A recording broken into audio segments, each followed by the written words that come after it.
Thank you to all councillors and officers who are joining us today's meeting. Councillors and officers are reminded of their commitment to civility and respect pledge and to be mindful of this during today's meeting. Please be aware that council is video recording this meeting and this will be uploaded to our YouTube channel. I would just like to highlight some key points of the meeting format. Please can I ask everyone to have their phones turned off or set to silent. Please remain seated unless you are invited to speak or need to take a comfort break. The toilet facilities are out in the corridor you entered through. The fire exits are via the doors out of the chambers and down to the external fire escape stairs or via the main entrance that you entered the building through. The assembly point is outside the Royal Mail Parcel Office on West Street. In the event of fire, the lift should be not used. For those that require lift, officers will guide you with the correct process to exit the building. To all present, please remember to show respect to others in the meeting and avoid interrupting where possible to enable others to follow the meeting. If any councillors feel concerned about any aspect of the meeting or discussion, please clearly state point of order. I will then gesture for you to elaborate. If anyone present is felt to be behaving unacceptably, they can be ejected from the meeting by resolution. Thank you for listening. On behalf of the council, I would like to thank everyone for attending this council meeting.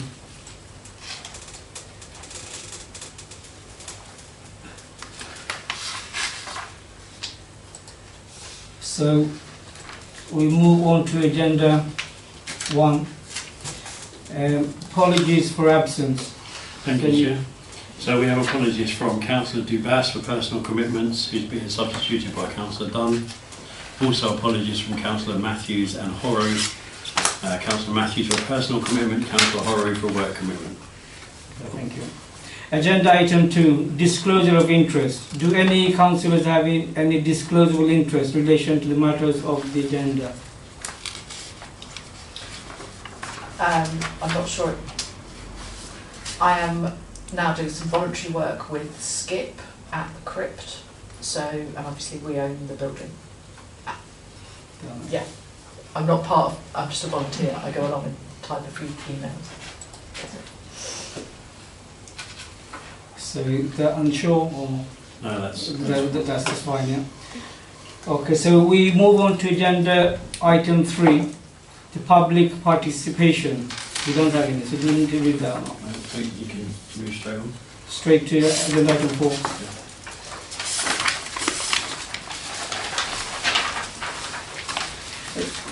Yeah. Agenda item 4, page 6. Income and expenditure up to 30th of January 2026. This report is for noting. I'll hand it to the officer. Thank you, Chair. So this is the regular report advising of all income and expenditure during the current financial year up to the end of January. Appendix A is the report obtained from our accounting software, with Appendix B advising of all the significant variances. So happy to help with any queries or questions members may have. Do we have any councillors to have any questions?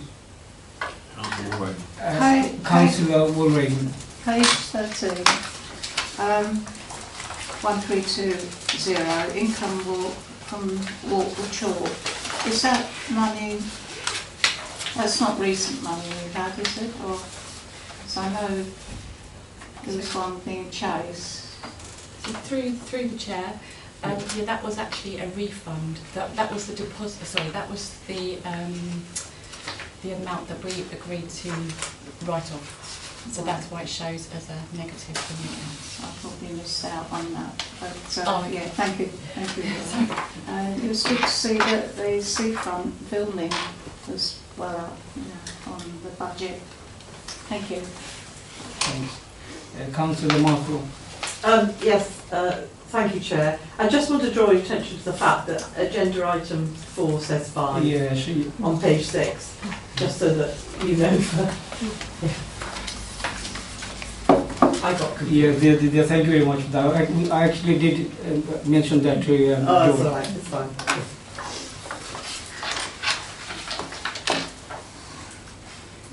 So anyone else, any other councillors like to elaborate or questions? No? So if you don't have any more questions, we move on to the vote. We will move to the recommendation. We are asked to note the content of the report. Can I have a proposer, please? Councillor Woolraven, and the seconder? Councillor Sturton. All in favour? 1, 2, 3, 4, 5. Any against? I think it's going through. Yeah, that's carried. Carried through, yeah.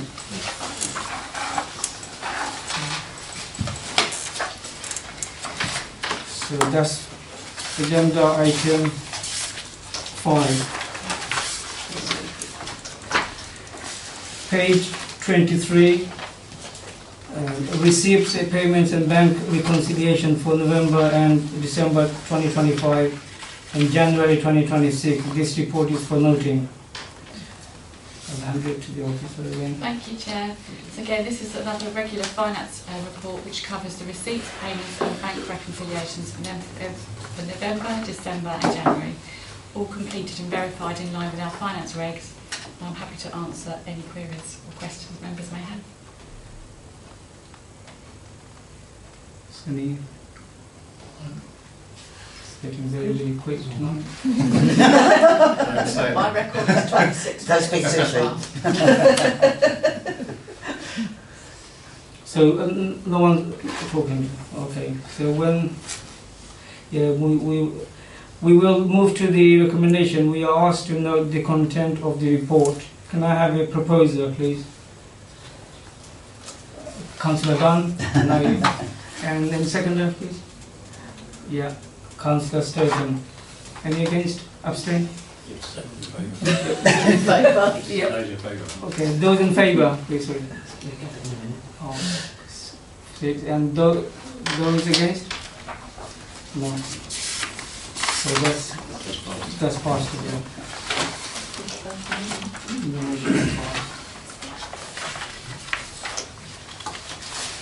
Agenda item 6, page 27, Finance and General Purpose Update Report, March 26, 2026. This report is for noting. I'll hand it over to the officer again. Thank you, Chair. This update report provides the committee with progress on all areas of responsibility within the committee. Only one update since the report has been written, and that's just to note that the golf course website, which is referred to in the report, will go live on Monday, a new version. And I welcome any questions. Councillor Dunn. Thank you, Chair. This is page 31, 7.3, regarding the, we are putting forward an application to host and open for the Seaford Town Cultural Ideas with the workshops that took place. I would like just to find out, was it well attended? Was there good contributions? Because I wasn't able to make the dates myself, so just wondered if we could have some feedback. For the chairs, so 2 sessions, a Monday and a Wednesday. From memory, probably representative of about 8 different groups. Oh, that's good. A couple of residents within there. The feedback was really, really helpful, really positive. Ellie, who's drafting the Seaford Town Culture application, is just working through that at the moment, and she's sharing the report to everybody who attended just for their feedback before submission. So yeah, really positive, really, really good session. So I'm really grateful for everyone who attended. Thank you. Chair, now 7.4 mentions about this CIL funding bid for the South Downs National Park Authority. Yeah. Has that gone? Is that going in soon, or is there a deadline on that one as well? Sorry, for the chair, I can't remember specifically when that was due to go through. Okay. I can I can certainly come back to you with That's- confirmation. Yeah, that's I fine. think from memory it was early in the new financial year, Oh, that's, yeah. but I'll double check Yeah, those. because the other one, the deadline's the 31st of March, so we're very close to Yeah. the financial year. Yeah. Okay. Thank you, Chair. Okay, Thank very you. much. Any other councillors?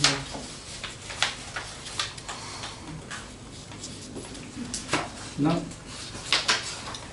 Okay, so we will move to the recommendation. We asked to note the content of the report. Can I have a proposal, please? Councillor Buchanan. And the seconder, please. Councillor Markwell. Now we will vote. All those in favour? 1, 2, 3, 4, 5, 6.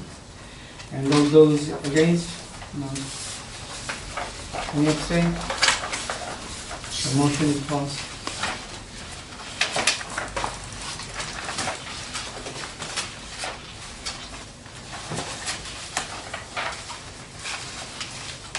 Agenda item 7, page 35, policy update report, March 26, 2026. This report is for noting. Landed to the officer. Okay, thank you, Chair. So this report provides a thorough update on the progress of our policies. Just one update and a change to the report. If within the report 2.9, it makes a reference to us bringing this to full council in April. We're actually going to defer this due to the current agenda for the 23rd of April and also the work required. So this will be deferred until July's full council meeting instead. And I welcome any questions on the report. Councillor Stephen. Oh, sorry, do we need to update 2.3 in relation to the sexual harassment policy? Because that wasn't approved, was it?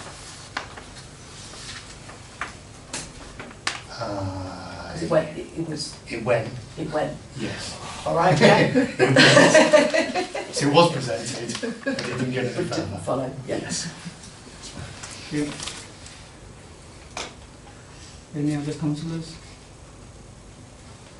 Councillor Markle. I mean, I just want to say thank you to the officers, because there is an incredible amount of policies that are going through at the moment, and I think we all need to be aware that these policies really do need quite good scrutiny by ourselves, but also the amount of work that's being put into them, and it's down to the senior management team and officers supporting them that we are now having this flurry of policies that are bringing us right up to date as an authority, which I think many of them we didn't actually have in place at all. So quite a few of them that are going to come across to us are going to be new, but that means we need to take more time looking at them ourselves as well. But we have, we are grateful that these policies are going to be coming either to committees or to full council. I think we're going to be looking at the process of that soon as well. So thanks. Register my thanks. Thank you very much, please.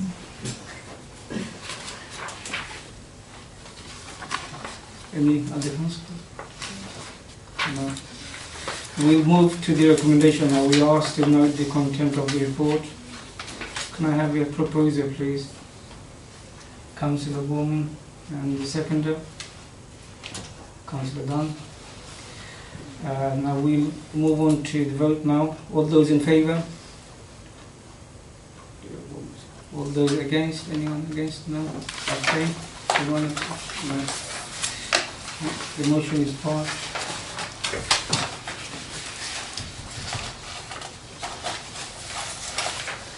Agenda item 8, page 38, interim update to scheme of delegation to officers policy. This report is seeking recommendation to full council to adopt interim revised policy. I'll hand it to the officer. Yeah, thank you, Chair. So this report covers the proposed changes to the existing scheme of delegation as found in Appendix A. In summary, the changes just reflect the existing staff structure and the amended financial regulations. I'd welcome any questions. Okay, any questions?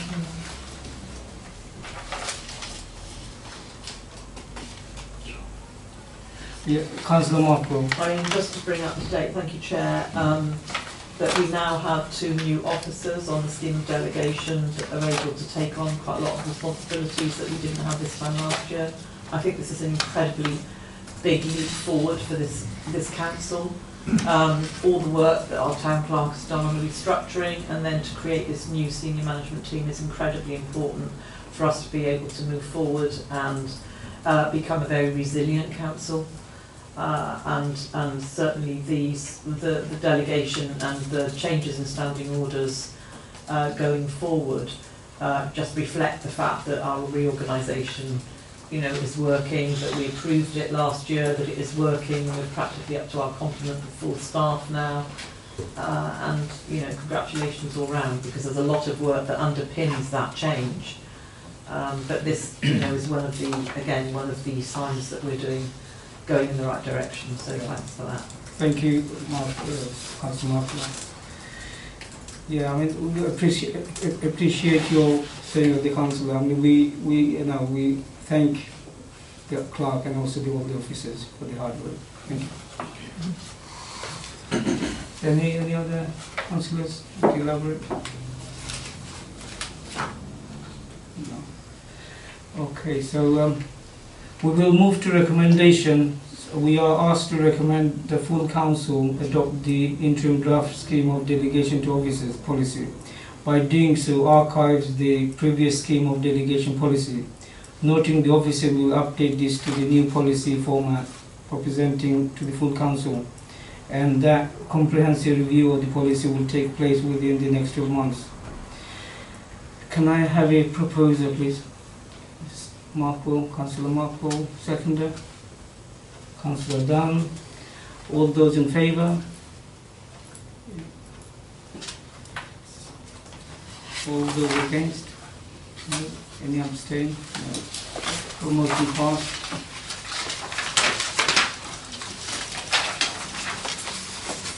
Agenda item 9, page 47, 2025 to 2020 grant scheme evaluation.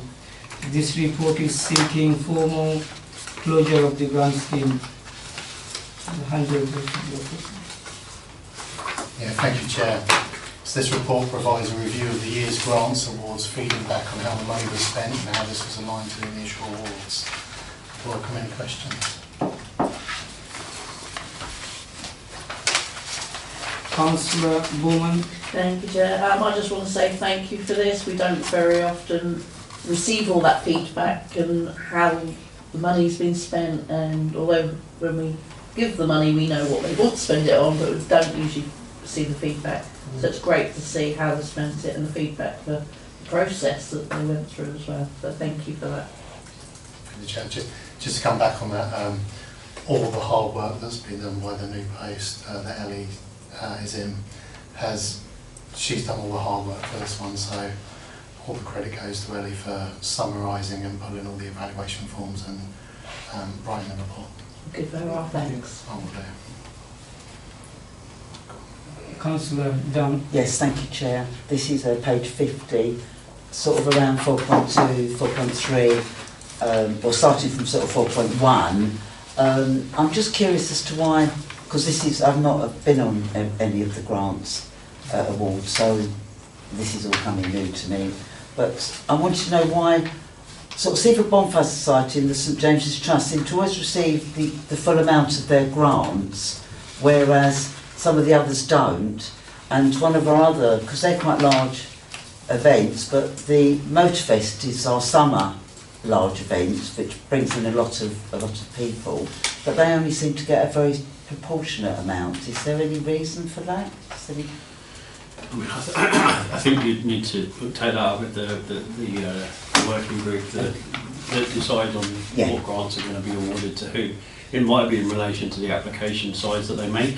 Yes. Obviously, we only will grant them the money that they apply for. Mm-hmm. But obviously that's a councillor working group which decides where the grants are going to go. Yeah. Who make those decisions. Sorry, through the chair, is that still in situ, that working group? It's a subgroup of this committee, isn't it? Oh, it's a subgroup of the committee. So right. every year a subgroup of working group comes together to agree on where the grants are going to be awarded to. Yeah. Okay. Thank you. Yeah, thank you. Councillor Bowman. Thank you, Chair. Just to come back to Councillor Dunn, it's the whole of this committee that's invited for the working group for grants, okay. but also St James's Trust, Bonfire Society don't always get their full amount. Okay. It depends on the amount of grants that we have come in, and the same as Motorfest. Mhm. They don't always apply. They haven't applied for many years, and they've only just started applying, and it's only for small amounts. Yeah, okay. All right, thank you, Councillor Bowman. Thank you, Councillor Bowman. Sorry, can I come back, Chair? Sorry. Councillor Dunn.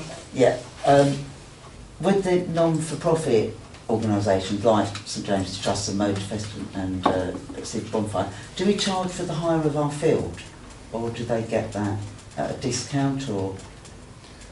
Yes, through the chair. Yeah, thank you. They, yes, we do charge for it. One of the clarifications that we've put into the next agenda item is around not awarding essentially two elements. Yes. So not allowing them to get a discount and gain a grant. Grant, yeah. I So saw that, the double It funding. is Yeah. picked up, so there is essentially some double funding where they do get discounts. There has also been in the past some sponsorship that's been included in that process where they may have gained the field for free Yes. in return for sponsorship, and as part of the grants process the intention is to make it that you either get a grant or a discount. Yeah, Not understood. both. Yeah, okay, okay, thank you, Chair, thank you. Any other councillors? Through the chair, can I just add on? I mean, I think it's also true to say that last year we didn't use up all of the pot of grants. Okay, So it wasn't the case that one has been favoured over another, because if had they have applied for more, they could have had more, yeah, because there was spare money left over.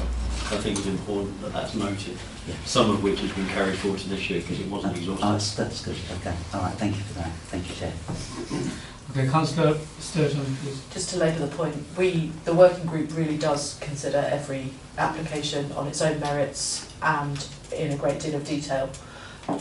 There's a lot of discussion, and every application is considered properly, and has been every year since I've been doing it, and all the years before. Yeah, Yes. okay, thank you. It's unknown, isn't it? Yeah. Councillor Marple. Yeah, I think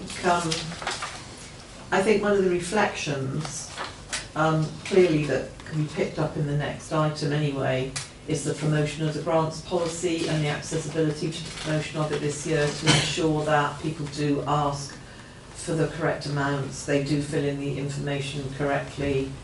There have been times in the past when it's been brought back to here that people haven't been able to have their grants because they're not supplying the right information, or etc., etc.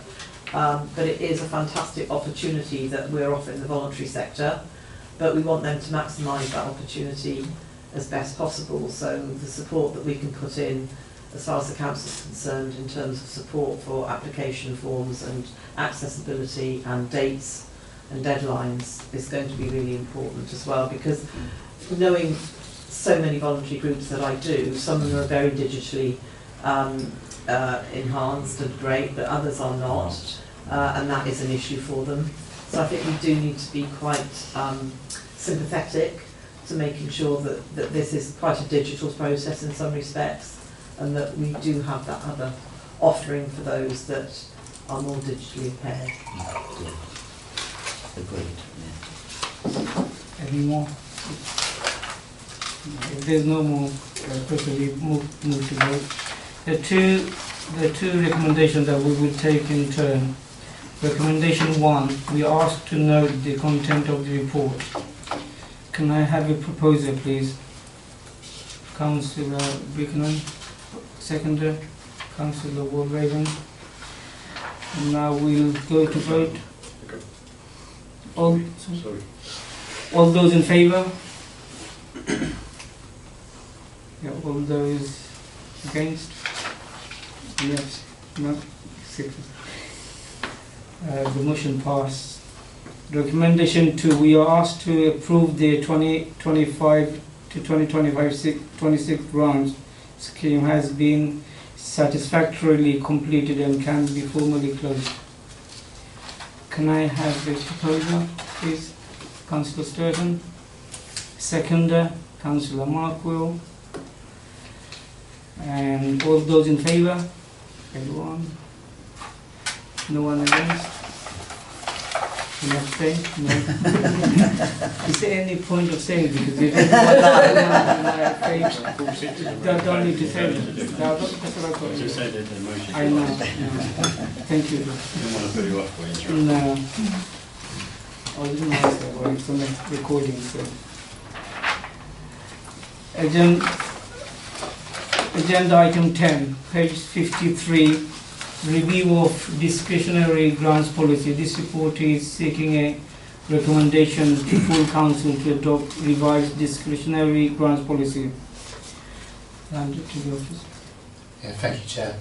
So the report covers the revision of the discretionary grants policy, which can be found in Appendix 1, and then the associated documentation has been updated in line with the recommendations of the Grants Working Group back in May 2025. The changes are designed to provide greater clarity within the policy and to provide specific references to the consequences of failing to complete the grants evaluation process. The final point, which is for discussion, is limiting the organisation's ability to apply for a grant in the 3-year window of 3 consecutive years, to allow opportunities for other organisations to be successful in their bids and allow a greater share of the grants pot. Personally, I also think this limits the annual reliance on the Town Council for support. So I'd welcome any questions. Councillor Buchanan.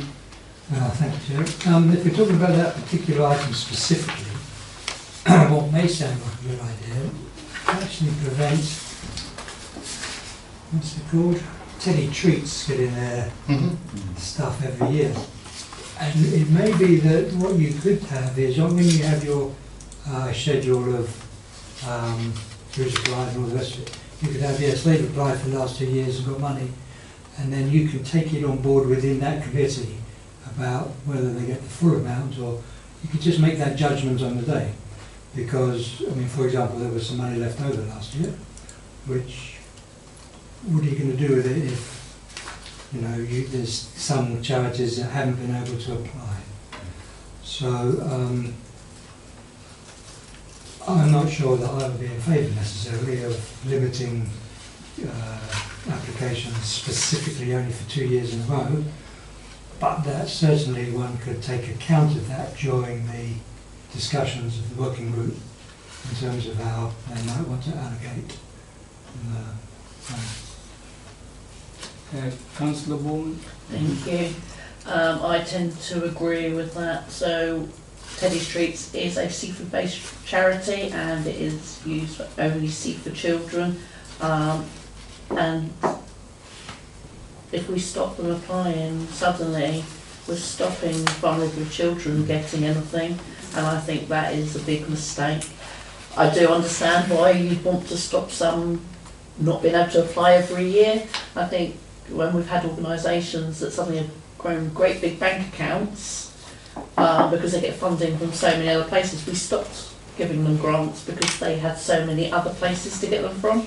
This is just a seafood charity for seafood specifically, so, and then some of the other ones we might find along the way where they're just setting up, they might need us for 4, 5, 6 years until they're suddenly well enough and big enough on their own. So I wouldn't want to agree to this at this time. Okay, so just on food, Chair. Sorry. It's just, I think, in terms of context for it, having viewed all the awards, the familiarity of the same organisations and the continual reliance on that. Teddy's Treats was the one that I kind of sat there and I wanted to make it clear that that's who it would affect, because when you take that organisation specifically, it seems quite like a heartless thing to do, but I think when it's reflected on some of the other organisations where there is a continual reliance on us, and it feels like as part of that process there's no built-in structure of those organisations to fund themselves or appropriately, and there's always that reliance, and that's the kind of area I was trying to ensure wasn't you know, we weren't relying on that on a regular basis. So and that's why it was in there as a conversation piece or a discussion, because I think it just just needs. Thank you. Councillor Dunn, then Councillor Sturton. Yeah, thank you. Sorry, I have to echo the concerns of Councillor Borman and Councillor Buchanan. 2.4. I find that it could prevent events taking place.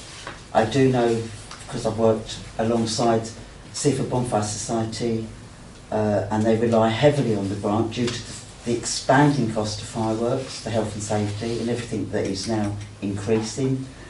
Motorfest, both of the events, one is winter, one is summer, they bring a lot of people into our town.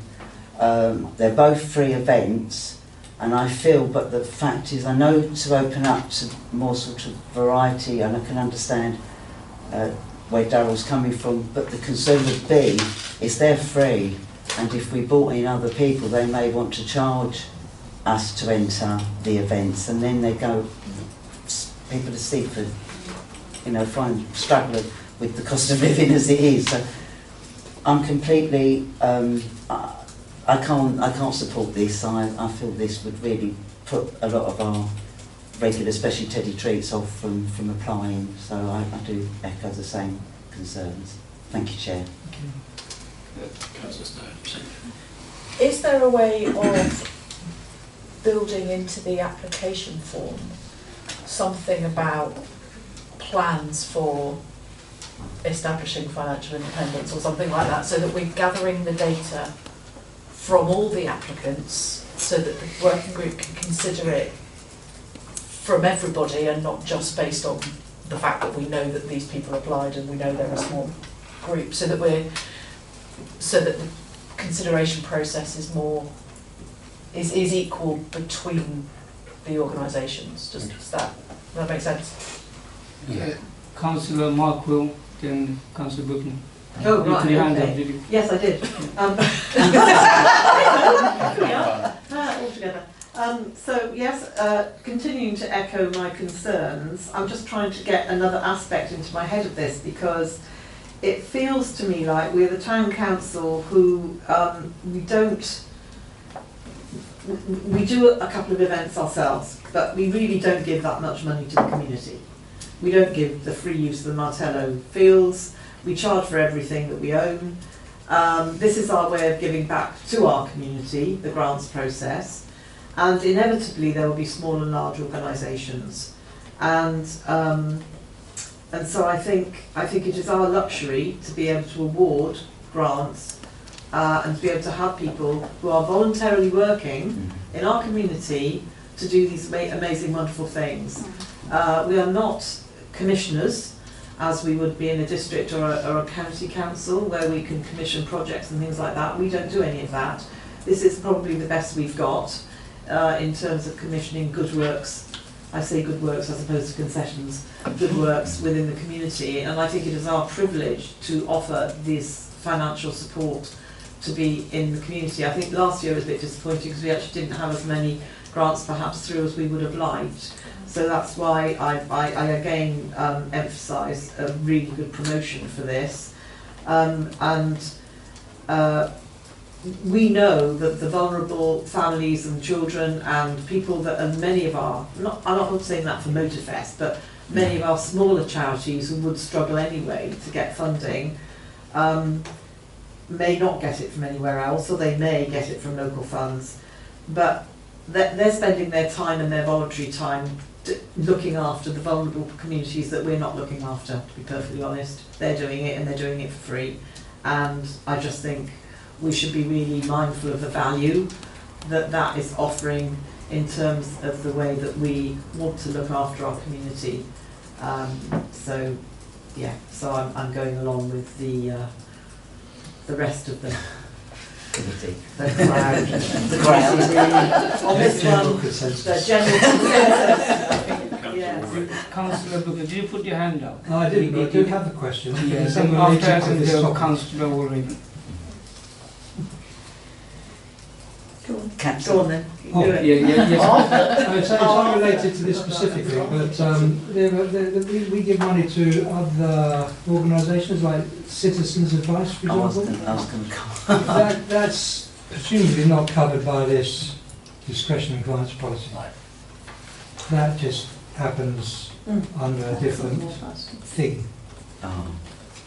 which I'm not sure what. Yeah, yeah. It's a service level agreement that we've got with those where we commit to supporting them for a period of time to enable them to make plans for that for a number of years. Which is a good thing. It's not the same. Yeah. Oh. Probably worth adding, it is in the policy, so section 10 basically just confirms that at the point of considering those funding agreements, we'll also check the eligibility against certain criteria that we would do for usual grant awards as well. So it's not covered in a lot of detail, but we're just kind of making a nod to it really, just so it's acknowledged. That's that bit there. isn't it? That's that bit there. So just out of interest, is the Citizens Advice the only group that is covered in that way? Or? No, it's Cook no buses. no buses. Okay, I mean that's fine. I was just. Yeah, thank you. Councillor Walraven, please. Yeah, I mean, going back to the working group, I mean, the working group works hard on the evening. We have all the different applications in, and we look at each application on its own merit, and we look at the bank account. They give a list where they want, where the grant money is going to go to. Some of the items on that list we don't agree with, and I mean, we get usually more applicants with them, more money than what we can give them, so we have to filter it through. I mean, the working group works, I think, works very well, and we have good discussions. It's not just sort of ticking the boxes, we really do go into it. So I agree with everything what's been said tonight, and you know, I don't support every other year. I think some of them need the money, and like Teddy Treats, it was one of my mayoral charities, and they work extremely hard, and it's for all for Seaford children, and yeah, and so so yeah, I can't support. Councillor Sturgeon. Yeah, just to follow up on that, and obviously I agree with everybody. I think was it the Cookmere buses? We created that service level agreement because they had applied every year. So so it could be that what we do is we look at repeat applicants and consider whether we want to create service level agreements for a set period of time, because maybe Teddy Treats, for example, needs to know that actually they've got 5 years of funding, and then maybe they could work out, they can use the time that they would be applying for grants from us to work out whether they can apply and get funding from elsewhere. Seems fairly clear we're quite sympathetic to their cause. But yeah, that might be an option for the working group to think about as well. Thank you.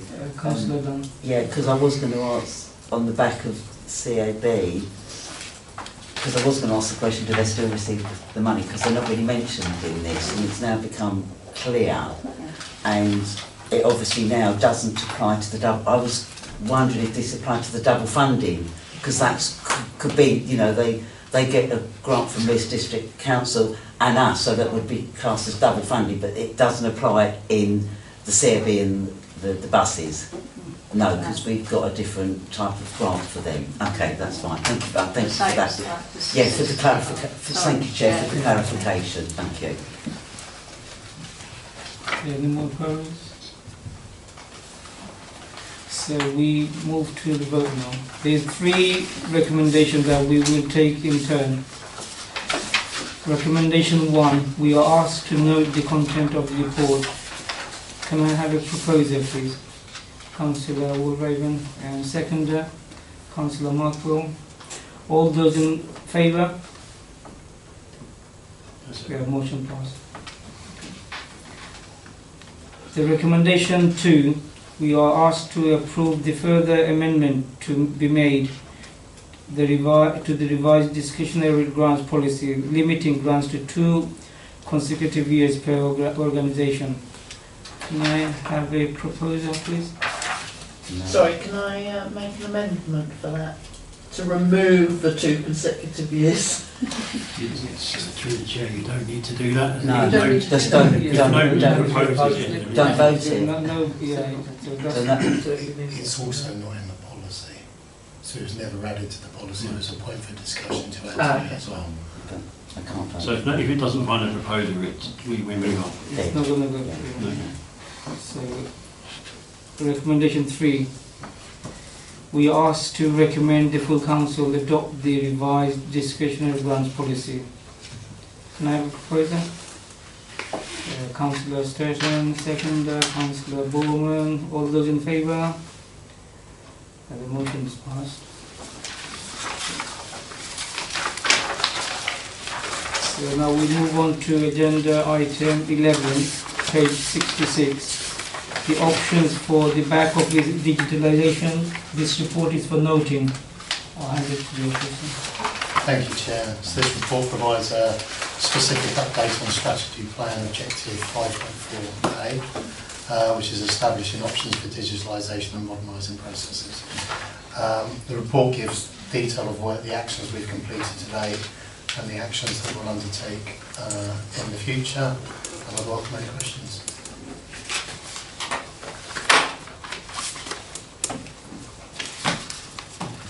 Councillor Marco. I mean, clearly, thank you. yeah.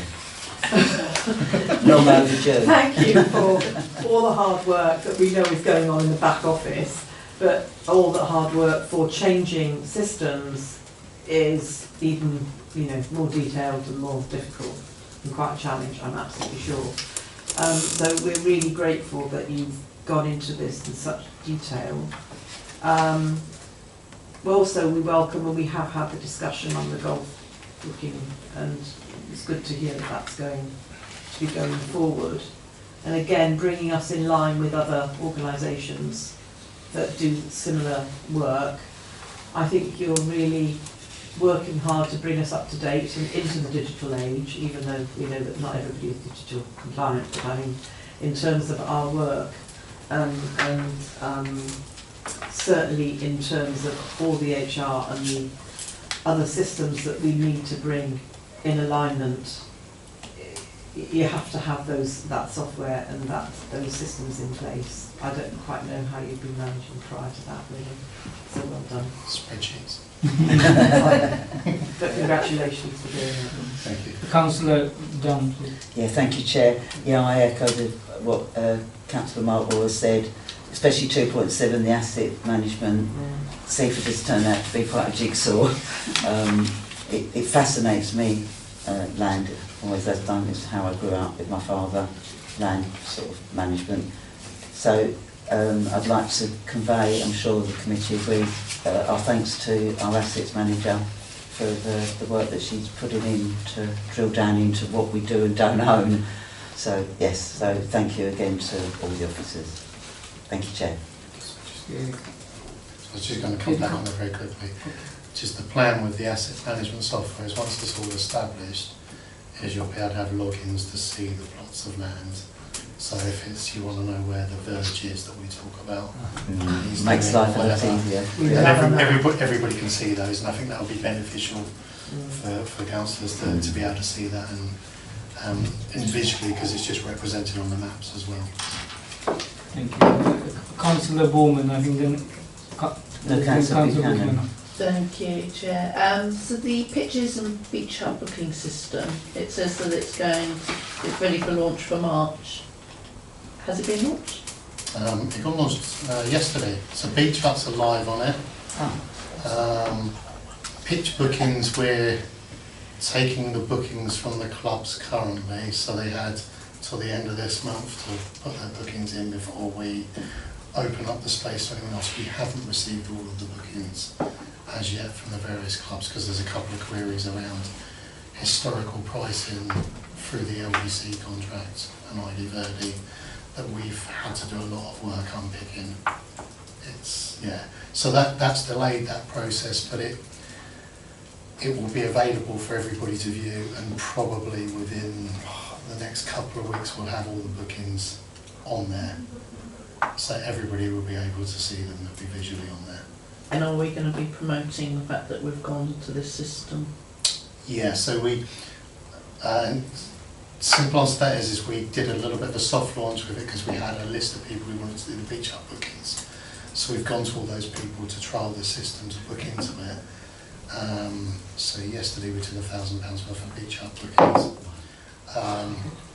There are a couple of minor tweaks that we need to make to it, but the reason for doing that soft launch was to kind of find out if there's any problems from a user end.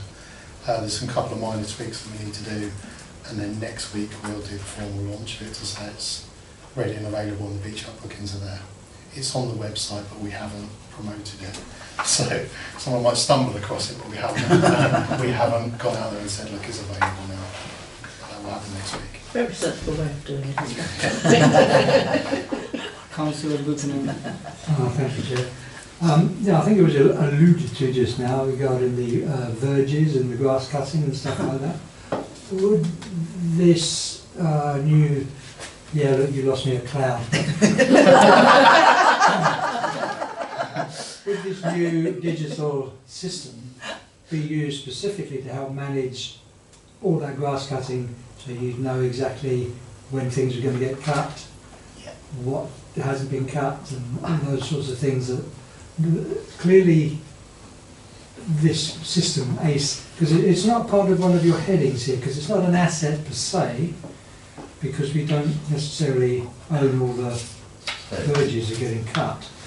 So it's whether or not you might need a separate heading that talks about the verges and the grass cutting, and and the inputs that go into that from the officers, who's ever managing that, will make their life simple. Yeah, so there is the reason for the software is it would allow the contractors to upload images of their cuts. So if there is a scheduled cut of a certain area, they would be able to photograph it and evidence it, and then put it within the system, so we would be able to, instead of someone going and doing a visual check, we'd know that's been completed, the image is shown of the cuts of the verges, etc. So we would know that that's been completed. So that's going to be our process of managing those activities. And the same applies for building maintenance as well. When a check is completed, we will upload all the details on it. Okay, so if I may come back on that. So, for example, if at the beginning of the year you've got that many verges and bits of grass to cut, and you plan in each day with your contract, what week they're going to do that, what week is that how it works? Yeah, and the system will alert us to the times that would happen.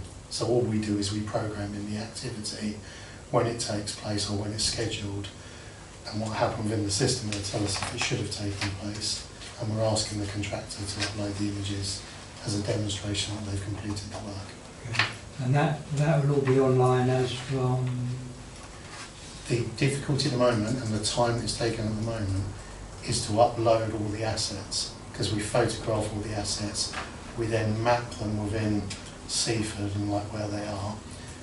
We have to put descriptions behind them.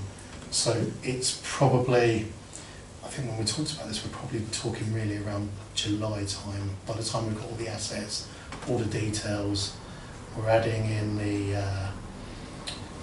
asset registers that come from land registry to all the assets and land as well, so we can have it all in one place. So it's a big piece of work. I've got most of the assets there, on there. Been having lovely walks around with my phone, taking them and putting them all on there.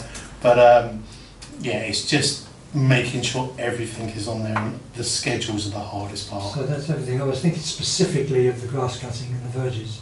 Yeah. When would that be in line with the time that we become super responsible for it? It's probably going to be a little bit of a gap between the two. Through the chair, I mean, the new grounds maintenance company they all start on the 1st of April, which is next Wednesday. And so they will still do the grass cutting and the verge cutting. It's just if the system's not ready for them to upload the photographs, it will have to wait until the system's ready and they've got the links for that. But you know, we've only got limited resources in the office. When you sort of start a new IT system, there's an awful lot of stuff that needs to be uploaded in the first place. Sure. Once it's on there, then maintaining it's more straightforward. Thank you. Through the chair, hello. Can you back upload? Can they still take photographs of what they've done though? Because that seems to be a good idea. Because to be honest, once the thing's working, you can back upload the pictures, because we might need that at some point. As you know, I know you're going to do very good monitoring of the service and the contractors, but to hear, oh well, the system wasn't working, so we didn't take any photographs when we've got residents' complaints coming in with their photos, it might be helpful for us to make sure they process their work and they're monitoring as though it is working, and then somebody can just upload it once it's ready, if that's possible. I think that would be important, really, because there's only a couple of months in. Yeah. Through the chair, if I may, just to clarify, there is a contingent of residents who believe that 4 times a year grass verge cutting isn't sufficient. But full council have previously agreed that 4 cuts a year is proportionate and affordable for the town council. But because it's been agreed it's 4 times a year, those residents who don't think 4 times a year is enough will always complain and will continue to complain.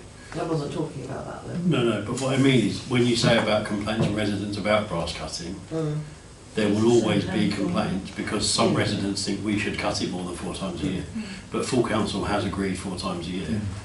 And so, you know, it's just something we have to manage. But just because there's a complaint doesn't mean it hasn't been done properly. It just means that they might not like the fact that we only do it 4 times a year. No, I totally accept that, and I know that we made that decision. I'm talking more about the process of monitoring anyway, and just having that information there would be useful.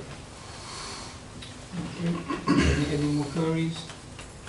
No. So we move to vote now.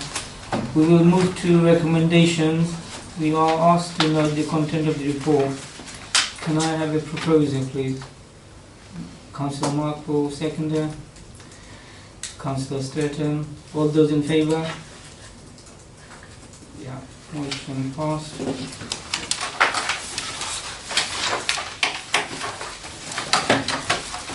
Agenda item 12. In accordance with the Public Bodies Act 1960, I move that the press and public be excluded from the meeting during the discussion on the next item of business for reasons set out on the agenda. Can I have a proposal, please? Councillor Sturton, seconder. Councillor Markwell. All those in favour? Everyone? Passed? Yeah. Thank you.